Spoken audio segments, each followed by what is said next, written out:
Hello, Henry. Thank you so much for your time today. This is Natasha from AlphaWorks.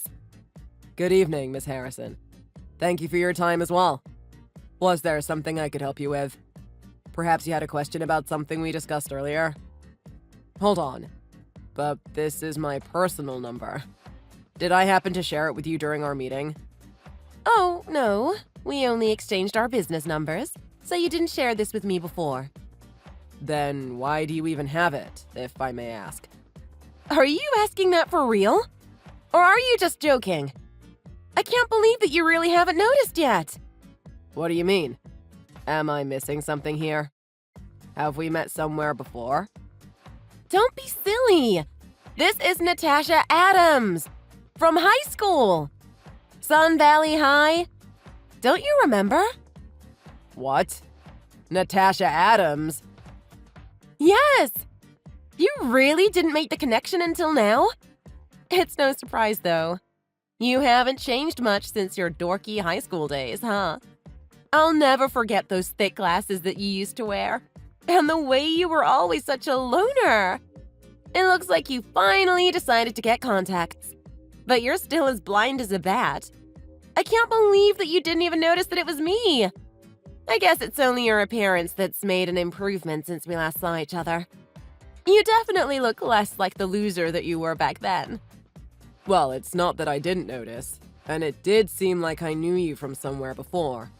But you look a lot different than when we were in high school, so I couldn't make the exact connection. The last time I saw you, you had bleached blonde hair and dressed like you belonged in a punk rock band. It seems like you've tamed your appearance quite a bit since then.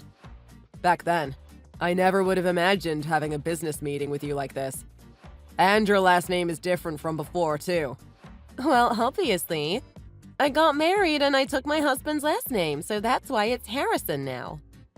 Oh, I see. Now I get it. Well, what about you, Henry? What? I'm asking if you're already married or not, you dimwit. Oh, well, I'm engaged, but my fiancé and I haven't decided on a wedding date or anything yet. We're both really busy with work right now, so we're just waiting for a better time to plan everything. You're engaged? For real? That's unbelievable. How could anyone actually fall for a loser like you? I wonder if your fiancé is just after something else, or she just felt sorry for you. There's just no way. Because you used to be such an antisocial nerd in high school. I can't believe you even had the social skills to propose to anyone.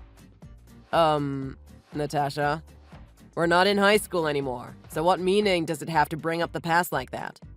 As a matter of fact, since we're business acquaintances now, I'd prefer if we could keep a professional relationship with one another. I don't know if you hold a grudge against me for something that happened years ago, but it shouldn't interfere with our jobs like this. What? Who do you think you are, lecturing me about what I should and shouldn't do? It's not just about the past. The difference in our status still hasn't changed even now. And what exactly do you mean by that? Well, think about it. I'm a top employee at a renowned corporation, right? Whereas you're just a regular employee for one of our subcontract companies. Without the work supplied by us, your company would just go under. So isn't it obvious that we're much more important than your measly factory? How can you not be aware of your own status? No, I totally understand that the supplier has superiority over a subcontract, but only in terms of business relationships. I'm just saying that it's wrong to assume that the same kind of rank relationship exists on a personal level. That's all. Well, well. Look who's trying to talk me down. Don't try to refute my opinion, you lowly subcontract. Anyways, I'll give you a break just this once and pretend I didn't hear anything you just said. You should be grateful for my generosity. But you better be more careful next time. From now on, you better be aware of your status as a subcontract company. And just do as I say. Without argument.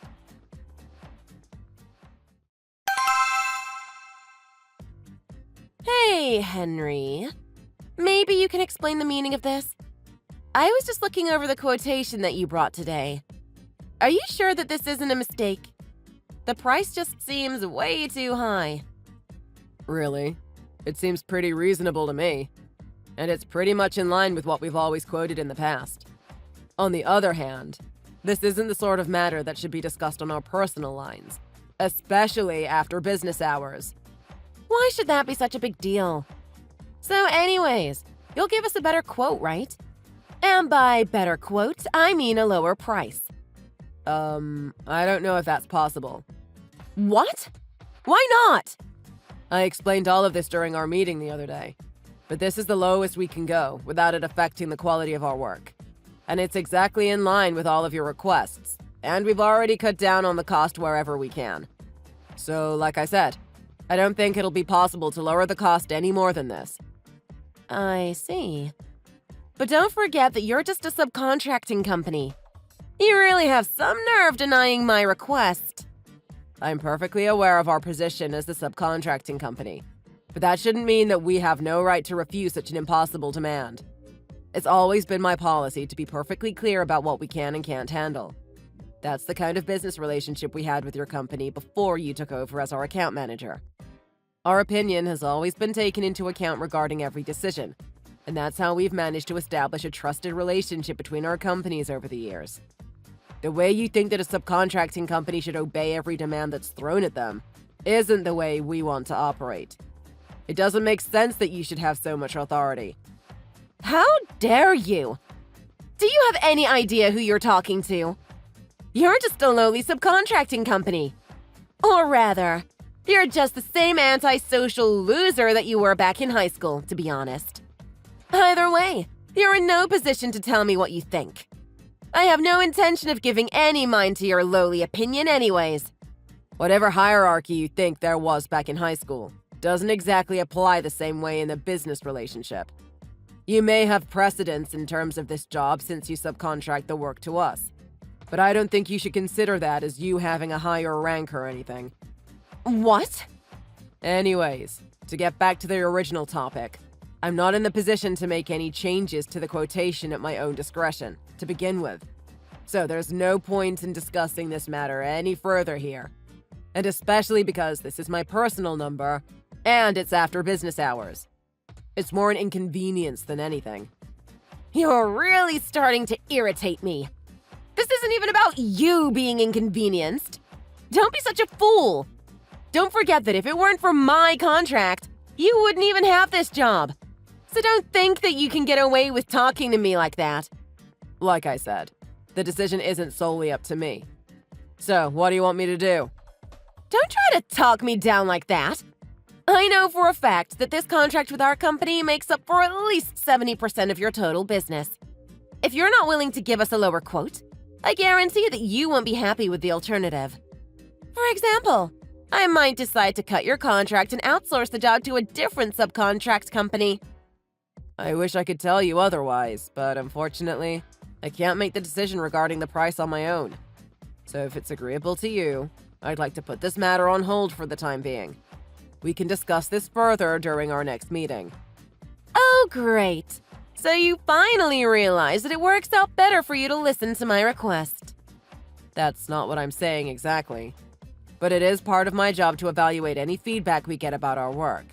And that includes any disagreements about the price. So for all intents and purposes, I'll bring this up with the managers.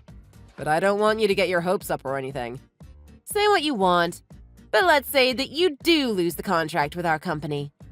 Do you have any idea what will happen to you? You'll lose almost 3/4 of your total business, and you'll most likely end up going bankrupt. So I hope that you come back with a good answer for me.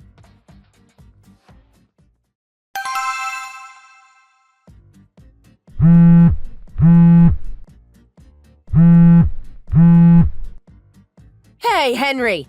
You better have an explanation for this. How come you didn't contact me directly and just went over my head with this? Huh?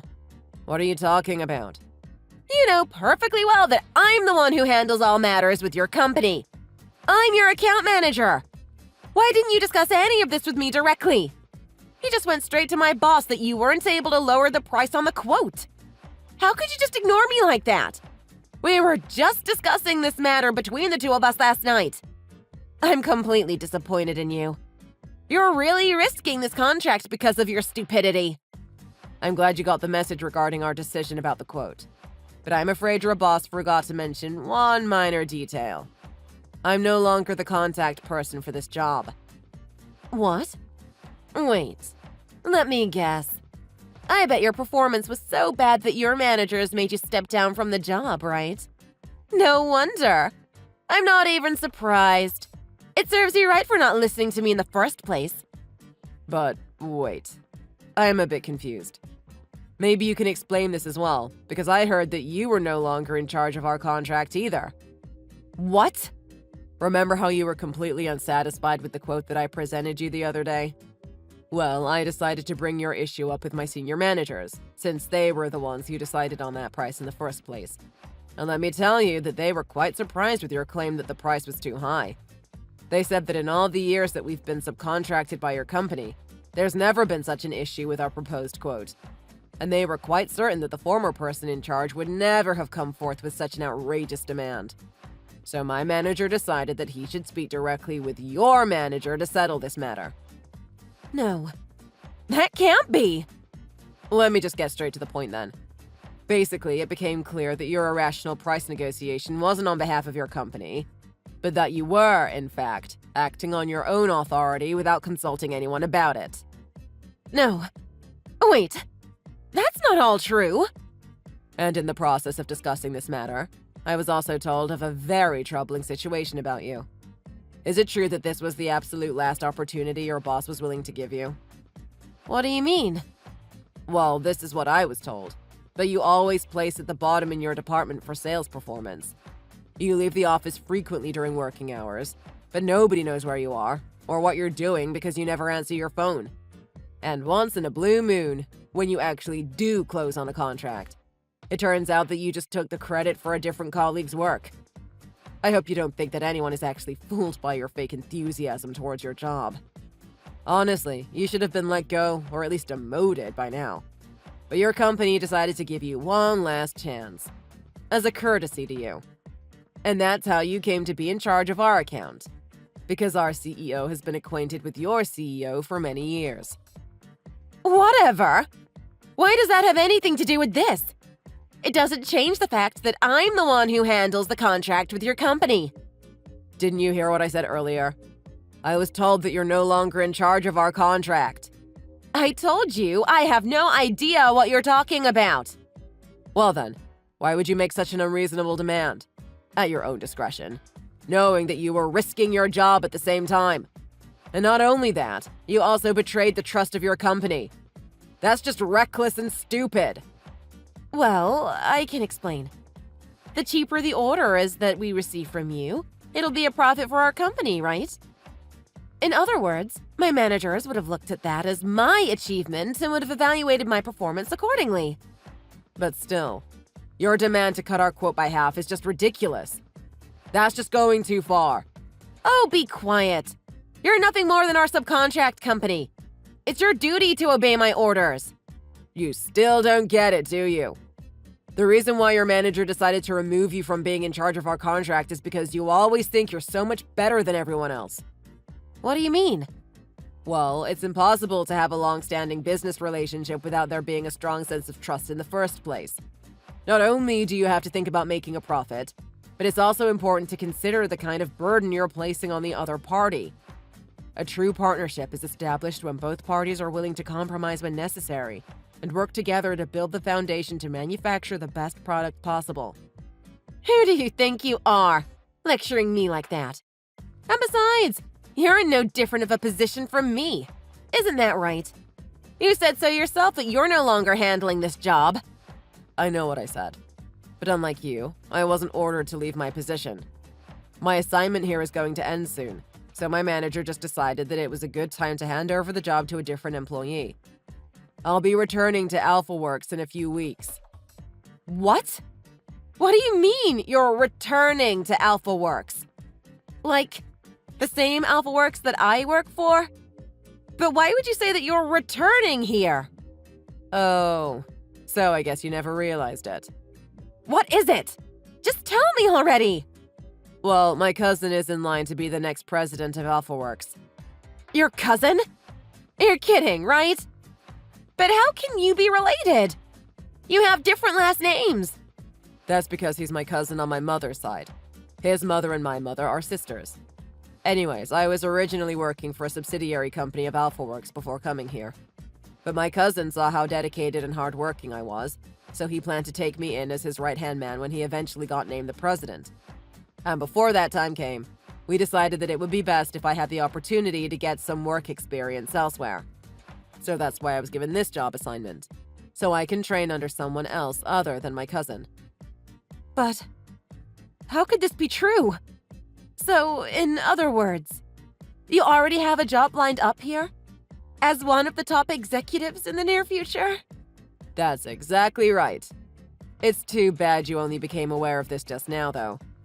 I plan to be back at AlphaWorks starting next month, and should be assigned to the CEO's secretarial staff.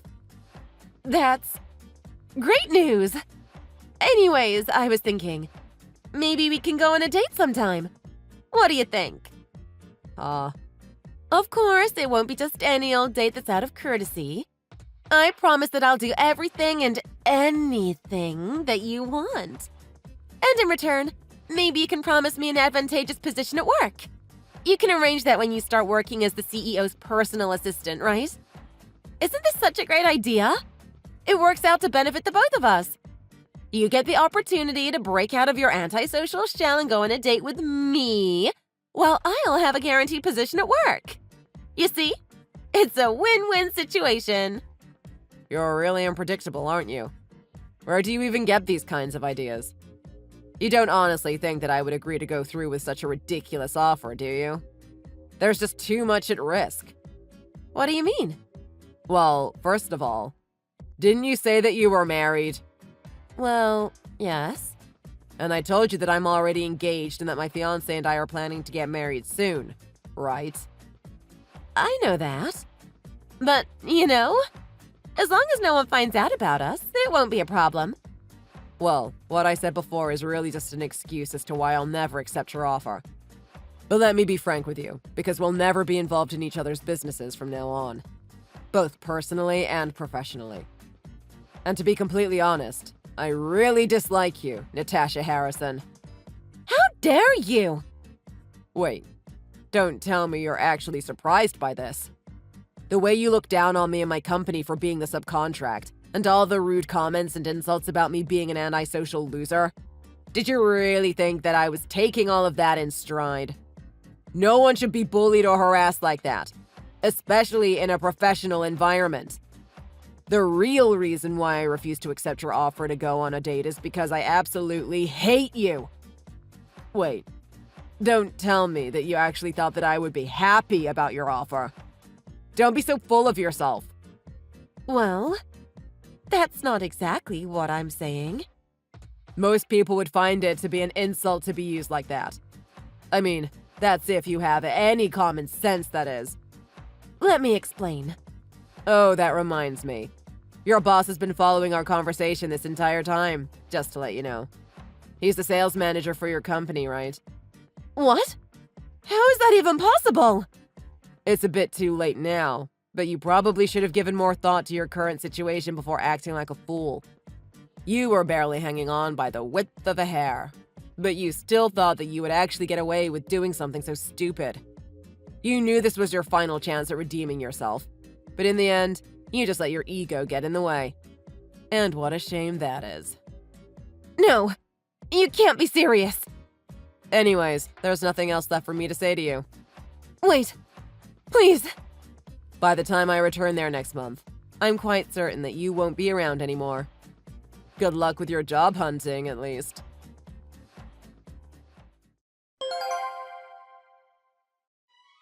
Well, that's pretty much everything that went down.